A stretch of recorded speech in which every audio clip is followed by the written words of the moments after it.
وہ کسی کو ٹریپ کر رہے ہیں، کسی کو ڈی ٹریک کر رہے ہیں.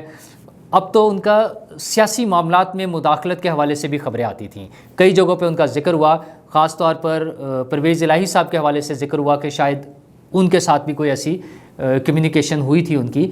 تو جب ادارہ اپنی طرف سے بار بار اے پولیٹیکل ہونے کا دعویٰ کر رہا ہے، اور وہ ہیں، وہ نظر آ رہا ہے کہ وہ اب سیاست میں ان کا کوئی تعلق نہیں ہے، وہ سیاست سے باہر ہیں، سیاست سے الگ ہیں، تو یہ جنرل مزمل صاحب جیسے لوگ وہ تاثر دینا چاہ رہے تھے کہ شاید ادارہ جو ہے افواج پاکستان وہ کوئی ایز انسٹیٹیوشن ایک پولیٹیکل پارٹی کی حمایت کر رہے ہیں، جو کہ ظاہر ہے فیئر نہیں ہے، کیونکہ ان کا کام تو کسی ایک سیاسی جماعت کی حمایت کرنا نہیں ہے، وہ تو اس ملک کی سرحدوں کی حفاظت کا کام کر رہے ہیں.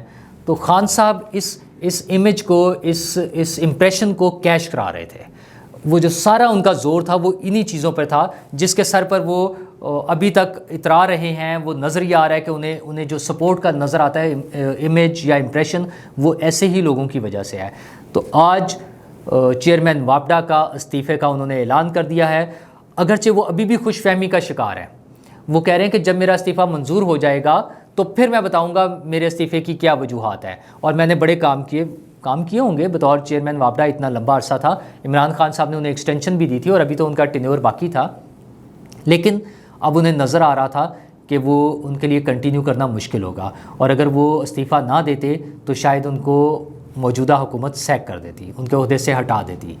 تو انہوں نے ویسے تو عافیت سمجھی اس میں استعفیٰ دینے میں، لیکن خوش فہمی ان کو ابھی بھی یہی ہے کہ وہ کنٹینیو کریں گے.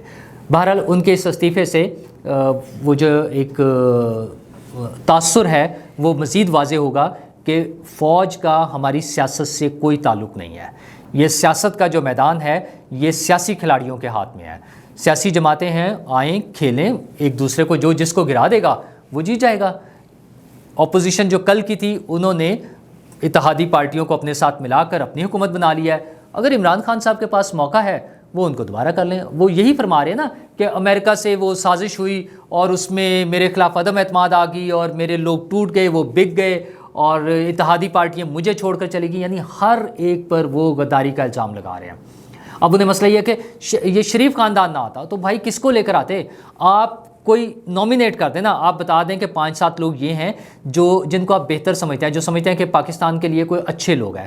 آپ کو تو اپنے علاوہ، خان صاحب کو اپنے علاوہ کوئی ایسا شخص اس دنیا میں نظر نہیں آتا، یا کم از کم پاکستان میں 23 کروڑ لوگوں میں نظر نہیں آتا جو کہ اچھا ہو. ان کو اچھے کون لگتے ہیں؟ وہ خود، وہ لوگ جو ان کی پارٹی میں شامل ہو گئے ہیں، وہ لوگ جو ان کو سپورٹ کر رہے ہیں، یا اگر تھوڑی سی ہم سرحدوں سے باہر نکلیں تو جس بھی ملک میں چلے جائیں وہ اس ملک کے لوگ انہیں اچھے لگتے ہیں، وہاں کے حکمران انہیں اچھے لگتے ہیں، وہاں کا نظام کو وہ آئیڈیلائز کرتے ہیں. وہ تو مودی کو بھی آئیڈیلائز کرتے تھے، اس کے لیے دعائیں مانگتے تھے کہ وہ جیت جائے، الیکشن جیت جائے تو ہمارے لیے بہت اچھا ہو جائے گا. وہ تو ٹرمپ سے مل کر اتنے خوش تھے کہ وہ سمجھتے تھے کہ انہوں نے پھر دوبارہ ورلڈ کپ جیت لیا ہے. تو ان کو تو پاکستان میں اپنی پارٹی کے علاوہ کوئی نہیں اچھا لگتا. ان کے خیال میں کوئی بھی بہتر انسان نہیں ہے.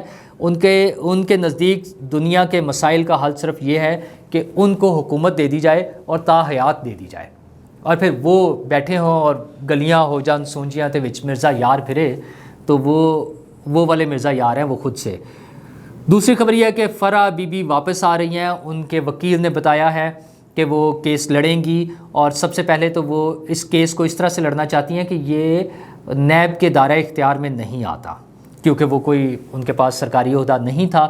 اچھا، یہ بات یہاں تک قانون اور آئین کے مطابق بالکل ٹھیک وہ کہہ رہی ہیں کہ جو نیب کے کیسز ہیں وہ سرکاری عہدے داران کے خلاف بنتے ہیں، تو ان کے پاس کوئی عہدہ نہیں تھا. اور ان کے وکیل جو ہیں عمران خان صاحب، انہوں نے بڑی تفصیل سے ہمیں بتایا ہے کہ وہ تو بزنس کرتی تھیں، اور ایک سرکاری عہدے دار جو رہے ہیں ان کے شوہر احسن جمیل صاحب، وہ ضلع ناظم اس زمانے میں رہے ہیں جب ان کی ابھی فرح بی بی سے شادی نہیں ہوئی تھی. تو ہمیں ان کے وکیل کی بات کچھ تھوڑی سی سمجھ آتی ہے. دوسری طرف نیب کا یہ کلیم ہے کہ یہ ہمارے جورسڈکشن میں آتا ہے، ہم اس کو لڑیں گے، لیکن ہم نے پہلے بھی حکومت سے درخواست کی تھی کہ نیب کے ادارے کو مینیج کریں. لوگوں کے خلاف کیسز بنا کے انتقامی کارروائیوں والا معاملہ نہیں نظر آنا چاہیے. حکومت کے پاس تمام ریسورسز ہیں، تحقیقات کریں جہاں جہاں چیزیں غلط ہیں. ان کے پاس اور بہت سی ایسے ادارے ہیں جو مالی بے ضابطگیوں بدعنوانیوں میں شامل لوگوں کو پکڑ سکتے ہیں، ان کو سزا دلوا سکتے ہیں، ان کے ذریعے یہ کام کر لیں۔ نیب کے وہ خود بھی خلاف تھے، تو اب بھی انہیں اس چیز کی احتیاط کرنی چاہیے کہ وہی الزام جو وہ دوسروں پر لگا رہے تھے وہ کام انہیں نہیں کرنا ہے، یہ بڑا ضروری ہے۔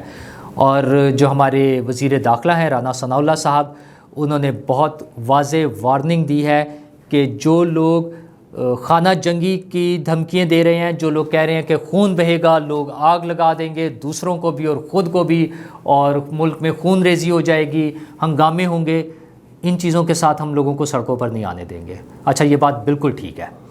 جو پہلے سے یہ پلان کر کے آ رہا ہے کہ ہم آگ لگانے آ رہے ہیں، ہم جلانے کے لیے آ رہے ہیں، ہم مارنے کے لیے آ رہے ہیں، اس کو اجازت نہیں ہونی چاہیے، بالکل بھی نہیں ہونی چاہیے۔ یہ رانا ثناء اللہ کی بات 100% ٹھیک ہے۔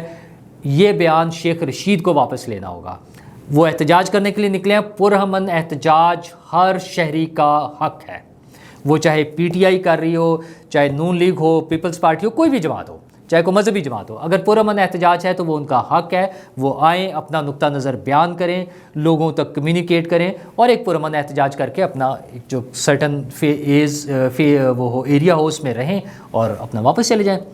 لیکن جو پی ٹی آئی کے لوگ ہیں، خاص طور پہ شیخ رشید صاحب، وہ جو بار بار فرما رہے ہیں کہ اس دن آگ لگ جائے گی، پتہ نہیں کیا ہو جائے گا، لوگ ایک دوسرے کو قتل کریں گے، خون بہے گا، تو ایسی باتیں کرنے والوں کو واقعی سڑک پہ نہیں آنے دینا چاہیے۔ میں سمجھتا ہوں کہ رانا ثناء اللہ صاحب نے بالکل ٹھیک بات کی ہے۔ ہاں، اس کے لیے جو قانونی کارروائی ہے وہ اس کو پوری کریں، اور اس کے بعد ان کو اگر سختی سے روکنا پڑتا ہے تو سختی سے روکیں، کیونکہ لوگوں کی زندگیوں کا رسک نہیں لیا جا سکتا۔ جو پارٹی یہ پلان کر کے آ رہی ہے سڑکوں پہ کہ ہم لوگوں کو قتل کروانے کے لیے آ رہے ہیں، لوگوں کو آگ لگوانے کے لیے آ رہے ہیں، تو ان کو اجازت نہیں ہونی چاہیے۔ شیخ رشید صاحب نے اس پہ خیر وہ جو کہہ لیں کہ آپ جوکر کے طور پہ ایک بیان دیا ہے، جیسے وہ فرماتے ہیں اکثر، پہلے کہہ رہے تھے کہ جیل میرا سسرال ہے اور میں نہیں ڈرتا، اور مجھے بتائیں کس شہر میں گرفتاری دینی ہے، تو پھر اپنی ضمانت کرانے چلے گئے۔ اب وہ آج پھر انہوں نے فرمایا، انہوں نے کہا ہمیں آج ہی اٹھوا لیں۔ حضور، یہ اٹھوانے والا کام ختم ہو جانا چاہیے۔ قانون کے مطابق کارروائی کر کے رانا ثناء اللہ صاحب عدالتی جو ریکوائرمنٹس ہیں پوری کر کے، قانون کے ضابطوں کو پورا کر کے، پھر جس کو پکڑنا ہے، جس کو اٹھوانا ہے، وہ سارے کام کریں۔ امن و امان کی ذمہ داری ان کی ہے۔ اس ملک میں، اس ملک کی سڑکوں پہ، گلیوں میں، بازاروں میں امن و امان قائم رکھنے کی ذمہ داری وزیر داخلہ کی ہے۔ اس کے لیے اگر انہیں کچھ لوگوں کو پکڑنا پڑتا ہے، ان کو روکنا پڑتا ہے، جیسے بھی کرنا ہے، یہ ان کا کام ہے۔ انہیں بہت اچھی طرح سے سمجھ ہوگی کیسے کرنا چاہیے۔ عوام کو پرسکون زندگی چاہیے، انہیں دنگا فساد نہیں چاہیے۔ ہاں، احتجاج کے لیے آئیں، موسٹ ویلکم، دنگا فساد کے لیے نہیں، وہ الاؤڈ نہیں ہونا چاہیے۔ اور نون لیگ اور پیپلز پارٹی نے پنجاب میں پاور شیئرنگ کا فارمولہ جو ہے فائنل ان کا ہو گیا ہے۔ اب گورنر جو ہیں وہ پیپلز پارٹی سے نہیں ہوں گے، بلکہ نون لیگ نے بلیغ الرحمان صاحب کو پنجاب کا گورنر نامینیٹ کر دیا، ان کی سمری بھجوا دی ہے۔ 4 دن رہ گئے ہیں موجودہ گورنر صاحب کے پاس، تو وہ جتنی اچھل کود کر سکتے ہیں، جو کہ جیسے شروع ہوا تھا 3 اپریل سے، اس طرح سے وہ بھی کر کے دیکھ لیں۔ تو جو انجام وہاں ہوا تھا وفاقی حکومت کا، ویسا ہی یہاں ہونا ہے۔ نظام نے تو چلنا ہے، ان کی چھٹی ہو جائے گی، ان کی جگہ نئے گورنر آ جائیں گے۔ اس دوران میں وہ ایک شوق پورا کر سکتے ہیں، وہ ہائی کورٹ کے، لاہور ہائی کورٹ کے جج کے خلاف جو ریفرنس بھیجنا چاہ رہے ہیں سپریم جوڈیشل کونسل میں، تو کوئی بات نہیں، ان سے زیادہ کام وفاقی حکومت پہلے فرما چکی ہے۔ عمران خان صاحب جسٹس قاضی فائز عیسیٰ کے خلاف ریفرنس بھیج چکے ہیں، جو بعد میں اب کہتے ہیں کہ میری غلطی تھی، مجھے پتہ نہیں تھا۔ ایک تو انہیں کسی چیز کا پتہ نہیں ہوتا، مطلب وہ ایسے کٹ پتلی اپنے آپ کو ثابت کرتے ہیں، اپنے آپ کو ڈکلیئر کرتے ہیں کہ میں نے کسی کے سہارے پہ حکومت لے لی، مجھے تو پتہ ہی نہیں تھا کہ حکومت ہوتی کیسے ہے، چلتی کیسے ہے، اکانومی کیا ہے، مجھے کچھ بھی نہیں پتہ تھا، حکومت ملی کسی کے سہارے پہ۔ اچھا، پھر جو اتحادی ملے وہ میرے ارادوں کو وہ ملیا میٹ کر رہے تھے، وہ میرے ساتھ نہیں تھے۔ اچھا، جو اپنے لوگ تھے، کسی نے ہرا دیا، کسی کو زبردستی وزیر اعلیٰ بنا دیا، جس کو وزیر اعلیٰ بنانا چاہ رہے تھے اس کو کوئی گرفتار کر لیتا تھا۔ تو وہ کیا بتانا چاہ رہے ہیں؟ ہمیں تو آزادی کا درس اور خود مختاری اور خودداری کی باتیں، اور خود وہ بتا رہے ہیں کہ وہ اتنے بے بس اور لاچار وزیر اعظم تھے، ان کے ہاتھ میں تو کچھ تھا ہی نہیں۔ خیر، ان کی باتیں اسی طرح بدلتی رہیں گی، چلتی رہیں گی۔ اور سستا آٹا ہمیں کیسے ملے گا؟ وزیر اعظم صاحب نے آج فرمایا، ویسے تو انہوں نے کہا ہے کہ آٹا سستا کریں، جس کے لیے کے پی میں چونکہ حکومت پی ٹی آئی کی ہے تو میں بھی ان کو کچھ مشکلات کا سامنا ہو، لیکن مجھے یقین ہے کہ اگر حکومتی سطح پر کوئی اقدامات ہوں تو پی ٹی آئی کی حکومت بھی نہیں چاہے گی کہ کے پی میں لوگوں کو مہنگا آٹا ملے. وزیر اعظم صاحب کو کرنا ہوگا یہ سارے کام کرنے ہوں گے. وہ پورے ملک کے وزیر اعظم ہیں, وہ صرف پنجاب کے وزیر اعظم نہیں ہیں.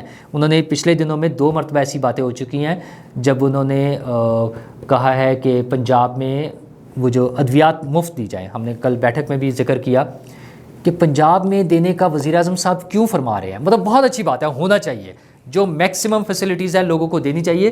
لیکن شہباز شریف صاحب وزیر اعظم ہیں پورے ملک کے, انہیں اقدامات پورے ملک کے لیے کرنی چاہیے. مطلب ایسا ان دوسرے صوبوں کے لوگوں کو یہ فیل نہیں ملنی چاہیے کہ یہ وزیر اعظم پنجاب کا تھا تو پنجاب کے لیے کام کر رہا ہے. مجھے یقین ہے کہ ان کی نیت ایسی نہیں ہوگی, ممکن ہے یہ سلپ آف ٹنگ ہو یا وہ روانی میں ایسی بات کہہ گئے ہوں, لیکن ضرورت ہے اس امر کی کہ وہ پورا ملک ان کا ہے, وہ پورے ملک کے وزیر اعظم ہے. پنجاب, سندھ, بلوچستان, کے پی, گلگت بلتستان, ہر جگہ ان کو تمام ایریاز کے لوگوں کی فلاح و بہبود کے لیے کام کرنا ہے. سستے آٹے کے لیے انہوں نے کہا کہ مجھے کپڑے بیچنے پڑے تو بیچ کے کر دوں گا. وزیر اعظم صاحب آپ کے کپڑے بیچ کر سستا آٹا نہیں آئے گا. وہ عمران خان صاحب جو پھٹے ہوئے کپڑے پہن کے چلے جاتے تھے اور اس پہ لوگ ان کی توجیحات فرماتے تھے کہ پیش کرتے تھے کہ وہ سادگی ہے, وہ سادگی نہیں ہوتی. اسی طرح یہ سیاسی بیانات, اس طرح کے بیانات سے کام نہیں چلے گا. آپ کے کپڑے بیچنے سے آٹا سستا نہیں ملے گا. جو عملی اقدامات ہیں وہ کریں, لوگوں کو آپ نے ریلیف دینا ہے, وہ آپ کی ذمہ داری ہے. اور دوسرا IMF کے حوالے سے اب جب حکومت کہہ رہی ہے کہ پرانی حکومت نے معاہدے کیے ہوئے تھے اور اس میں بجلی کے بل بڑھانے ہیں اور فیول کی پرائسز جو ہے پیٹرول وغیرہ کی بڑھانی ہے, تو یہ ہمیں مت سنائیں. یہ وہی کام ہے جو پچھلی حکومت کرتی تھی کہ اس سے پہلے والی حکومت کیا کر گئی. آپ اگر اس کو انڈورس کر رہے ہیں ان معاہدوں کو تو بتائیں کہ آپ انڈورس کر رہے ہیں اور کیوں کر رہے ہیں, اس کی وجہ بتائیں کہ کیوں بڑھا رہے ہیں, اور اگر وہ غلط تھے تو اس کا کوئی حل نکالیں. مجھے ایک عام آدمی کو, ایک عام پاکستانی کو اس سے غرض نہیں ہے کہ یہ معاہدہ کس نے کیا ہے. ہمیں غرض ہے کہ آج پیٹرول کس ریٹ پر مل رہا ہے. ہمارا مسئلہ یہ ہے کہ آج بجلی کتنے روپے پر یونٹ ہمیں مل رہی ہے. وہ مسئلہ حل کریں, عوام کے مسائل حل کریں. کون سی حکومت کر گئی, کس سے معاہدے کر گئی, یہ ہمیں مت سنائیں. ٹھیک ہے, یہ آپ کی ذمہ داری ہے. ظاہر ہے وزیر اعظم بن گئے نا, اور انہوں نے کہا ہے, بار بار یہ کہا ہے کہ اب ہماری ذمہ داری ہے, ہم ان مسائل کو حل کریں گے, تو یہ ان کی ذمہ داری ہے. اور ایک اور خبر, مطلب دل تو نہیں کرتا ایسی باتیں کرنے کو, لیکن میں اس اینگل سے کر رہا ہوں کہ ہم کچھ لوگوں کو مقدس اور محترم اور قابل تقلید بنا لیتے ہیں ان کی ایکٹنگ کی وجہ سے. عامر لیاقت صاحب ایک ایسا کیریکٹر ہیں جو عالم آن لائن اور اس سے پہلے کچھ جب وہ مذہبی پروگرامات کرتے رہے ہیں تو ان کی بڑی عزت بنی. لوگ مطلب خواتین جو ہیں وہ وضو کر کے سر پہ دوپٹہ لے کر بیٹھ کر ان کا پروگرام دیکھتی تھی. لیکن پھر اس کے بعد وہ کبھی وہ آم والا جو سین تھا, لوگوں کو آم کھلانے والا اور کھانے والا, اور وہ ناگن ڈانس اور جس قسم کے انہوں نے کام کیے, تو وہ ایک بالکل ڈیفرنٹ امیج ان کا بنتا ہے. اور اب ان کی تیسری اہلیہ نے جو طلاق کے لیے دعویٰ دائر کیا ہے, اس پہ جس قسم کے ان پر الزامات لگائے ہیں, وہ مطلب میں اس پہ کچھ نہیں کہنا چاہتا. اب سوشل میڈیا پہ بہت کچھ چل رہا ہے. میرا اس میں میسج یہ ہے کہ ہمیں یہ دیکھنا چاہیے کہ علماء دین جو ہیں ہمارے پاس بہت سے موجود ہیں, سینئر لوگ جو قرآن اور حدیث اور فقہ کی نالج رکھتے ہیں, انہیں سمجھ ہے, اور وہ لوگوں کو اس کے مطابق گائیڈ کرتے ہیں. جہاں ضرورت ہوتی ہے وہ لوگوں کو رہنمائی مہیا کرتے ہیں. تو یہ لوگ جو ایکٹنگ کے لیے آتے ہیں, جو ٹی وی ڈراموں کے لیے آتے ہیں, مطلب ان کا پولیٹیکل کیریکٹر بھی ایک پارٹی پھر دوسری پارٹی, پھر ایک کسی کے قدموں میں جا کے بیٹھ جانا, پھر اس کو گالیاں نکالنا, کبھی عمران خان صاحب کی تعریفیں, کبھی عمران خان صاحب کے خلاف بیانات, اور کبھی یہی کام زرداری صاحب کے ساتھ. ایسے لوگوں سے ہمیں ہوشیار رہنا چاہیے. جو لوگ جس کام کے لیے ہیں, ہمیں مذہب کے حوالے سے ہمارے ملک میں ماشاءاللہ بڑی بڑی مذہبی شخصیات موجود ہیں جو ہماری ضرورت کے مطابق, انسانی ضروریات کے مطابق جہاں ہمیں ضرورت ہوتی ہے, مذہبی حوالوں سے ہمیں رہنمائی مہیا کر سکتی ہیں. عامر لیاقت صاحب کے بارے میں جو الزامات لگ رہے ہیں, ان کی پہلی بیگمات کے حوالے سے بھی اور اب تیسری بیگم کے حوالے سے بھی, تقریباً 4 ماہ ہوئے تھے ان کی شادی کو, تو انہیں یہ طلاق کوئی 11-12 کروڑ روپے میں پڑے گی. تو یہ تو خیر ان کا ذاتی معاملہ ہے. ہمیں صرف اپنا خیال رکھنا چاہیے کہ ہمیں کن لوگوں کو فالو کرنا ہے, کن کی باتوں پہ یقین کرنا ہے اور کن کے پیچھے چلنا ہے. اگلے ولاگ تک کے لیے اللہ حافظ.